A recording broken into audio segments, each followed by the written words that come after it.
ಈ ಒಂದು ಗಾದೆಯನ್ನು ನೀವು ಕೇಳಿದ್ದೀರಾ ಅಂತ ಅಂದ್ಕೊಂಡಿದ್ದೇನೆ. ಅಲ್ಪನಿಗೆ ಐಶ್ವರ್ಯ ಬಂದರೆ ಅರ್ಧ ರಾತ್ರಿಯಲ್ಲಿ ಕೊಡೆ ಹಿಡಿತಾನಂತೆ ಅಂತ ಹೇಳಿದ್ರೆ, ಸಾಮಾನ್ಯವಾಗಿ ನಾವು ಕೊಡೆಯನ್ನು ಯಾವಾಗ ಬಳಸ್ತೇವೆ? ಒಂದು ಮಳೆ ಬರ್ತಾ ಇರ್ತಕ್ಕಂಥ ಕಾಲದಲ್ಲಿ ಕೊಡೆಯನ್ನು ಬಳಸ್ತೇವೆ. ಇಲ್ಲ ಅಂತ ಹೇಳಿದ್ರೆ ತುಂಬ ಹೆಚ್ಚು ಬಿಸಿಲಿದ್ದಾಗ ಕೊಡೆಯನ್ನು ಬಳಸ್ತೇವೆ. ಅಂದರೆ ಯಾರೋ ಒಬ್ಬನಿಗೆ ದಿಢೀರಂತ ಶ್ರೀಮಂತಿಕೆ ಬಂದ್ಬಿಡ್ತು ಅಂತ ಹೇಳಿದ್ರೆ ರಾತ್ರಿ ಹೊತ್ತು ಕೊಡೆ ಹಿಡ್ಕೊತಾನಂತೆ.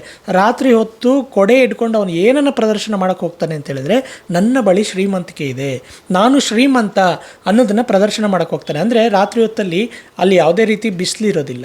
ಆ ಬಿಸಿಲು ಇಲ್ಲದೇ ಇದ್ರೂ ಕೂಡ ರಾತ್ರಿಯಲ್ಲಿ ಕೊಡೆ ಹಿಡ್ಕೊಂಡು ಅಡ್ಡಾಡೋದು ಅಂತ, ನನ್ನ ಶ್ರೀಮಂತಿಕೆಯನ್ನು ಪ್ರದರ್ಶನಕ್ಕೆ ಇಟ್ಟಿದ್ದೇನೆ ಅನ್ನೋ ಥರದಲ್ಲಿ ಈ ಗಾದೆಯನ್ನು ಡಿಸೈನ್ ಮಾಡಿದ್ದಾರೆ ಅಂತ ನನಗನ್ಸುತ್ತೆ. ತಮಗೆ ಈ ಗಾದೆಯ ಬಗ್ಗೆ ಬೇರೆ ಏನಾದರೂ ಅಭಿಪ್ರಾಯಗಳಿದ್ದರೆ ದಯವಿಟ್ಟು ಕಮೆಂಟ್ಸ್ ಮುಖಾಂತರ ತಿಳಿಸಿ. ಹಾಗೆ ಈ ಗಾದೆಗಳು ಇಷ್ಟ ಆಗ್ತಾ ಇದ್ದರೆ ಲೈಕ್ ಮಾಡಿ, ಇಲ್ಲ ಅಂತ ಹೇಳಿದರೆ ಖಂಡಿತವಾಗ್ಲೂ ಡಿಸ್ಲೈಕ್ ಮಾಡಿ. ಹಾಗೆ ಹೆಚ್ಚು ಹೆಚ್ಚು ಕಮೆಂಟ್ಸ್ ಮತ್ತು ಶೇರನ್ನು ಮಾಡಿ. ಆವಾಗ ನನ್ನನ್ನು ಪ್ರೋತ್ಸಾಹ ಮಾಡ್ದಂಗೆ ಆಗುತ್ತೆ, ನನಗೂ ಒಂದು ಹುಮ್ಮಸ್ಸು ಬರುತ್ತೆ ಇನ್ನೂ ಹೆಚ್ಚು ಗಾದೆಗಳನ್ನು ತಮ್ಮ ತಲುಪಿಸೋದಕ್ಕೆ.